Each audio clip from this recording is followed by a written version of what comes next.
Hello and welcome to another episode of Hollywood Wargaming Faction Reviews for Bolt Action. Today we're diving into the big dogs themselves, the United States.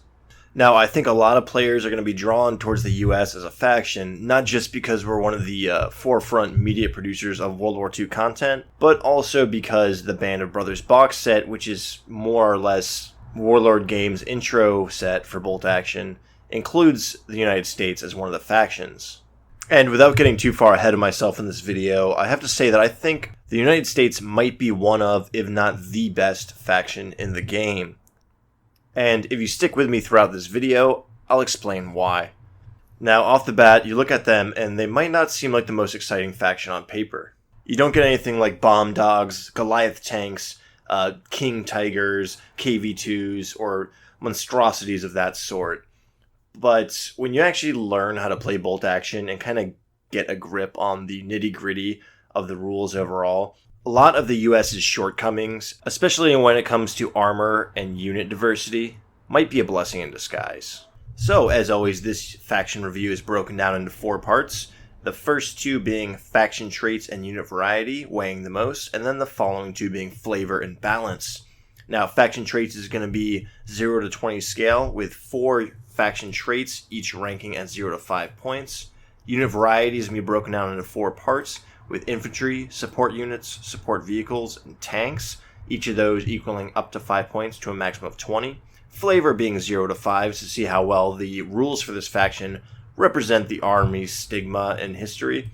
And then balance representing basically the sort of fun factor that playing this faction will bring to you and those you play against. So let's go ahead and jump right into the United States faction traits for Bolt Action.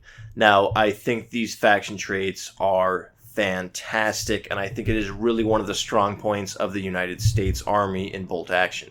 Not only are they fluffy and very representative of the Army, but they are very, very good for the most part.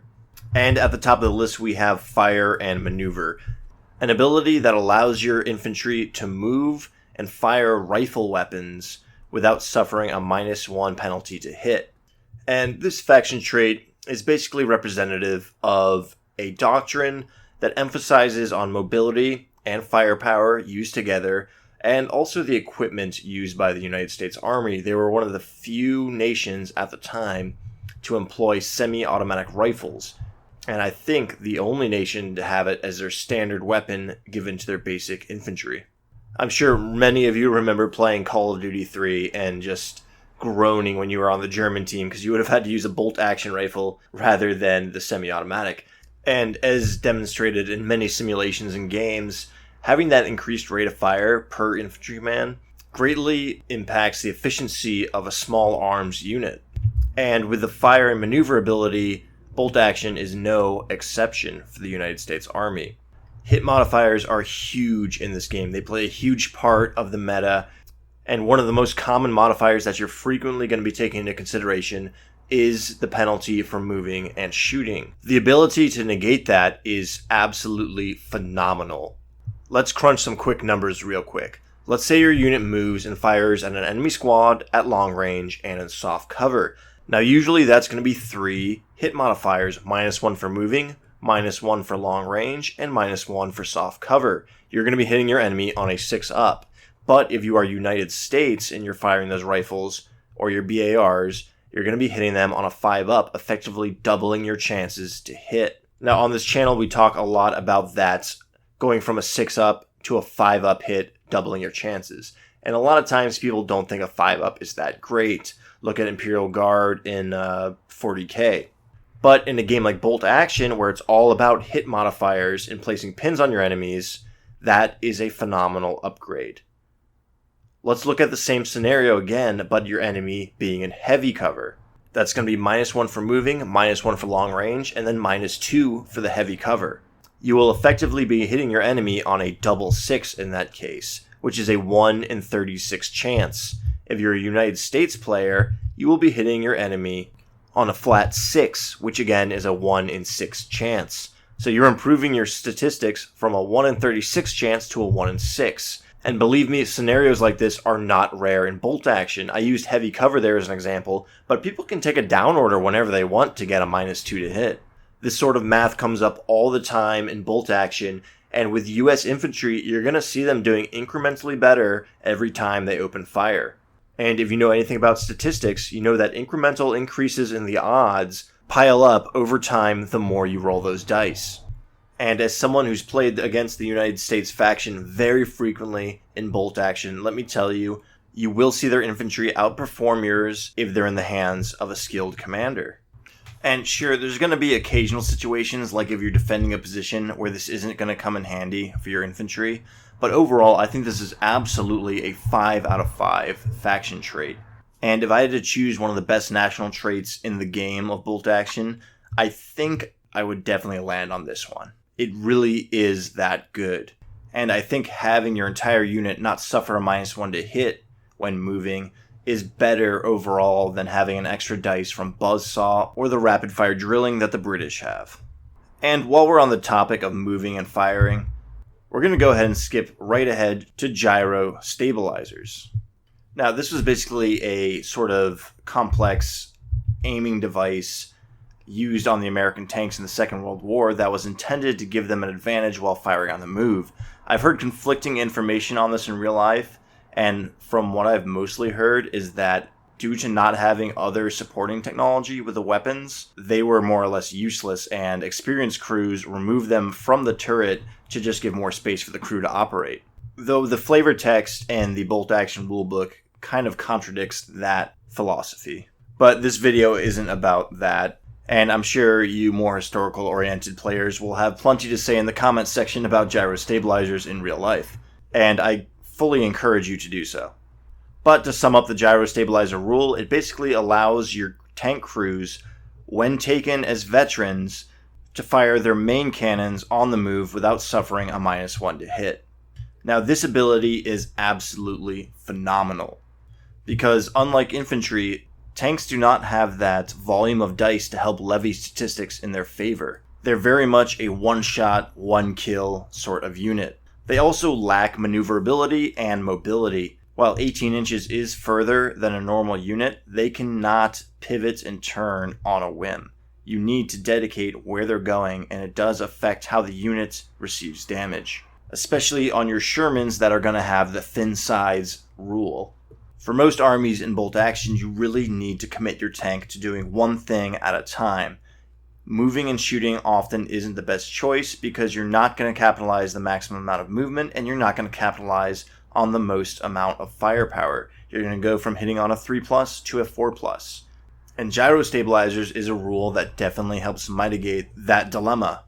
This turns Shermans and other US tanks into these sort of hyper-aggressive units that are going to move on you and constantly be firing on you with the most optimal statistics.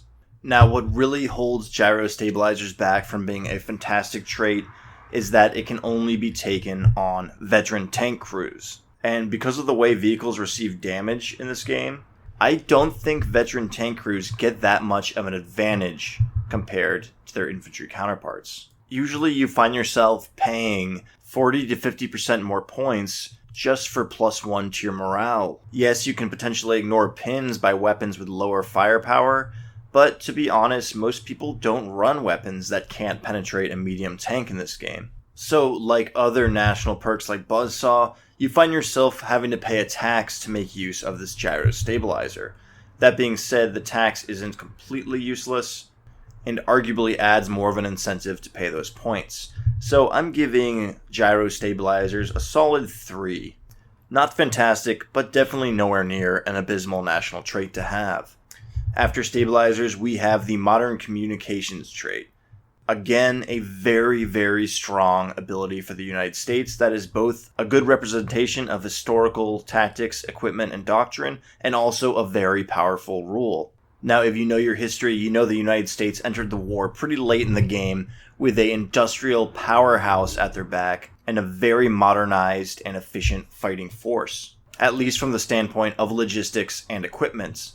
And this is reflected in bolt action by units in reserve not suffering a -1 when entering the battlefield from off the table. Now, that might not make a lot of sense to newer players, but basically in bolt action, you're going to find a lot of scenarios where part of your army is forced to deploy outside of the table in reserves, and then enter the battlefield in subsequent turns. And when they do so, they are forced to take a sort of morale check to basically see the unit's competence to show up in the area where the fighting is being held. And this test is usually conducted on their standard leadership stat line with a negative modifier of 1. So a normal unit would be entering the battlefield on a roll of 8 or less, a veteran unit on a roll of 9 or less. However, to represent the US faction's superior logistics, they do not suffer the -1 to enter. And that may seem insignificant at first glance, but when you play a lot of bolt action, you'll realize that having your unit on the field when you need them to be there is a big deal, and most scenarios do use reserves. I kid you not when I say that I have had games where my tanks have failed to show up onto the field 4 turns in a row. I think my record is having failed 9 reinforcement rolls in a single match. So believe me when I say that it does come into play, and it is a huge factor when it comes to bolt action, and having this ability will save you from so many headaches, because let me tell you, failing that reinforcement roll just sucks. So while modern communications may seem kind of bureaucratic and dull on paper, it is a phenomenal rule to have in your army, and I'm giving it, again, a 5 out of 5. And for the 4th US faction trait, we have air superiority. And again, this is a very flavorful one that represents the US entering the war late and having just this abundance of airplanes ready to fly and fight the enemy. By the time D-Day occurred, the Luftwaffe was in shambles and they ruled the skies. There's that great scene in Fury where you see 2 German Messerschmitts just flying in the sky against this wall of US fighters, and it kind of just shows the helplessness against the behemoth that was the US war machine. Likewise, in the Pacific, there was a turning point where the Japanese no longer had any veteran pilots to use, and basically every engagement against the US Corsairs was labeled as a turkey shoot. So to represent this sort of dominance in the air, US air observers are allowed to call in an extra airstrike. Now that is a great addition rule that really expands the utility of the air observer officer. And I know I said in my British faction review that I prefer the upgrade style of the air observer more than the artillery observer. I think it's better to have a unit be upgraded if you choose to take it versus just having a unit for free. But that being said, I absolutely despise the rules for the forward air observer. It is way too swingy, it is way too wordy, and grinds the game to a halt every time it's called in. And on top of that, it is often the deciding factor of a game.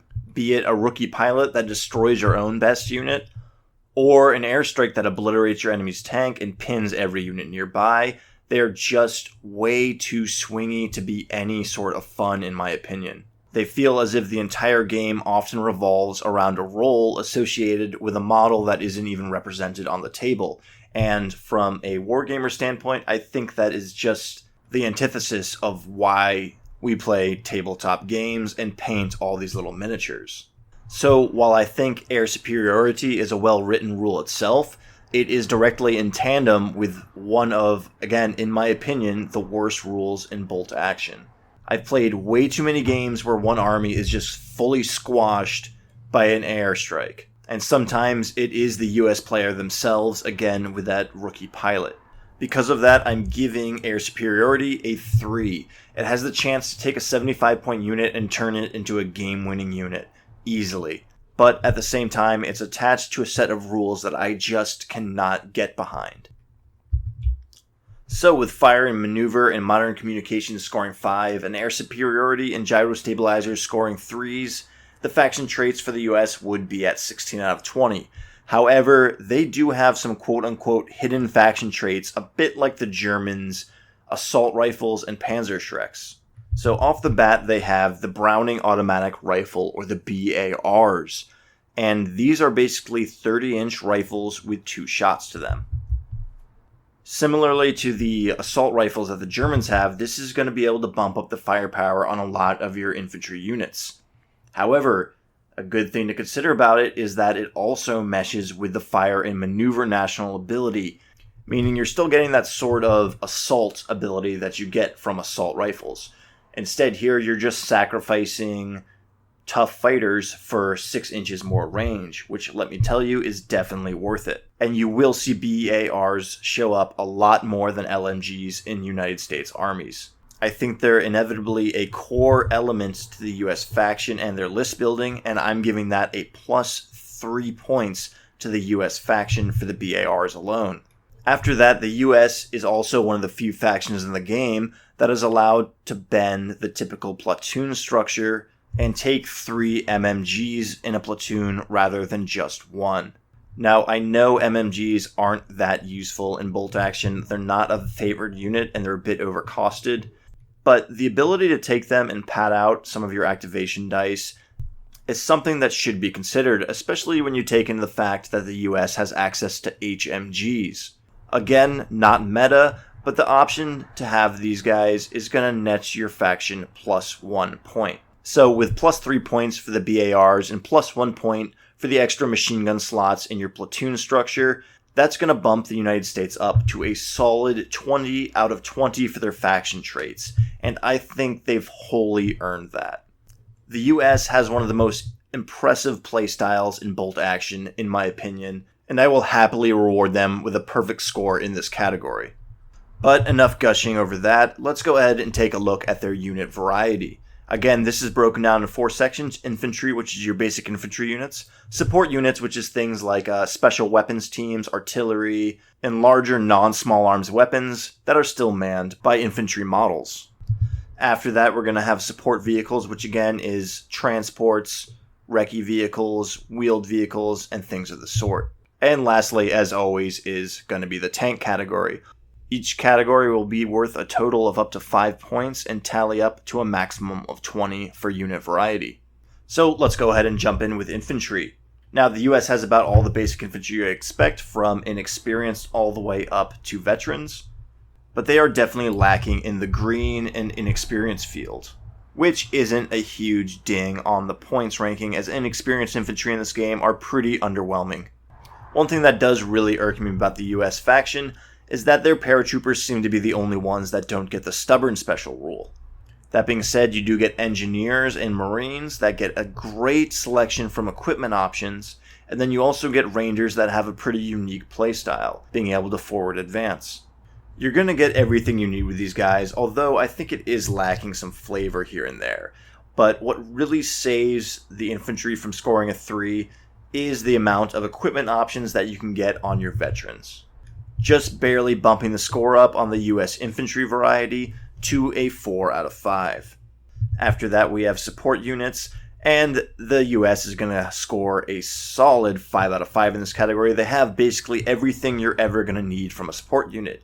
You have heavy machine guns, you have mortars ranging from light to heavy, artillery ranging from light to heavy, you get the bazooka rocket launcher, you have rocket launchers akin to the Nebelver for multiple rockets, you have the 90mm that can fire as an AA and an AT gun. It may be a little shy compared to the German or Soviet faction support units, but it is still a solid 5 out of 5. Next, we're on to support vehicles, and this is where the US is going to suffer the most. Most US doctrine did not consider armored cars, as they deemed them as obsolete by the time they entered the war. We have things like the Greyhound that was developed as an interim anti-tank hunter, the M20 Scout car on the same chassis, some Jeep variants. You do get the bazooka Jeep, which is pretty funny, but it's not enough to single-handedly save this category. We get some regular transports, a lot of half-track variants, but most of them are the same, and some of them you have to pay that 25-point tax for a heavy machine gun on them, when really on transports you don't need that. Medium machine guns are just so much better than HMGs in bolt action as it stands. So this category is getting a mere 2 out of 5. It's one of the least flexible of any of the main factions, and you're going to see that armored car slot empty on a lot of the US platoons when you're building lists, and that breaks my heart to say, as armored cars are tons of fun to use in bolt action. After that, we move on to the category of tanks, and this is one that I thought again would be pretty weak, and you'd think there wouldn't be too much beyond the Sherman, the Stuart, and the Lee, but there's actually quite a bit of options in this category. Sure, you are lacking in heavy tanks severely, but as I mentioned earlier, heavy tanks in bolt action are not that great. Tanks really seem to shine in that 8 plus to 9 plus, light to medium tank range, where their points aren't so inflated that they struggle to make them back for the rest of the game. Fortunately, there's literally dozens of variants of the Sherman, especially when you consider the litany of upgrades that you can take on every single one. From howitzers to heavy ATs to flamethrowers, they really give you everything you need on a reliable chassis. Between other vehicles like the Stuart, the Lee, the LVTs, the Hellcats, the M10s, and the Jacksons, I think the US definitely have enough diversity in their list, if not from Sherman variants alone, to warrant a 4 out of 10 in the tank category. I know people always critique the United States for not having a heavy tank in World War II, but if there's a set of rules that shows that they were right not to do that, it's definitely the bolt action rules. Maybe one of the most historically accurate, if unintentional, traits of the game. So with a 4 in the infantry category, a 5 in the support unit category, a 2 in the support vehicle category, and a solid 4 in the tank category, the US has scored 15 out of 20 points in unit variety. Now, from a collector standpoint, that's not a great score, but it's kind of the score you'd expect knowing the United States arsenal that they used in the Second World War. It was very uniform, and it was made to function like a cog in a machine. Though I do think there was definitely more potential for them to score points in the infantry category. But I think that trade-off between a lower unit variety score and a higher faction trait score is pretty thematic, which leads us into our next category, which is flavor. And here I think the US fully scores a 5 out of 5 without a question for me. Their rules and how they operate on the table very much represents a modernized, well-supplied, and well-equipped fighting force. I know I had a bit to say about the realistic nature of the gyro stabilizers and how the infantry category might have been lacking a little bit, but those are small dings on an otherwise very thematic and flavorful faction. And lastly, we have our final category, which is balance. Now here, I did dock the US just 1 point. They are at 4 out of 5. While I do think they're very fun to play and play against, I think they just barely teeter on a little too powerful. The ability to mitigate hit modifiers for both your small arms weapons and your tanks is a direct counter to some of the core mechanics of bolt action. And if you play against US infantry a lot, you're going to start to feel like you're fighting an uphill battle. It also hugely negates the potency of indirect fire when used against the United States. Forcing your opponent to relocate can often be advantageous, but not when they're no longer suffering modifiers for doing so. That being said, I still do love the rule, and the US would score a 5 out of 5 if it were only that, but there's also the Air Observer dilemma. I absolutely despise that unit, and having that national trait just inspires US players to bring Air Observers all the more often. It's far too swingy of a mechanic, and far too many games I've played have been decided solely on the fact of what happens with that airstrike. It's utterly demoralizing to have your unit deleted at the beginning of turn 2 by an invisible entity, and it's no fun playing against another player who has more or less given up before the match is even halfway through. And trust me, I've tried to house rule this thing, but it has so many moving parts and the airstrike mechanic between flak, rookie pilots, the different planes that come in, that it is too hard to make a simple house fix for. And I really hope Warlord Game either adds flyers and gets rid of the Air Observer, or completely reworks the Air Observer's rules when 3rd edition comes out. But those gripes aside, the US is definitely one of the funner and fluffier factions in the game to play, and they earn a solid 4 out of 5 in the balance category. So what is the overall score for the United States faction in bolt action? So again, the faction traits score a perfect 20 out of 20, albeit through some subtle perks.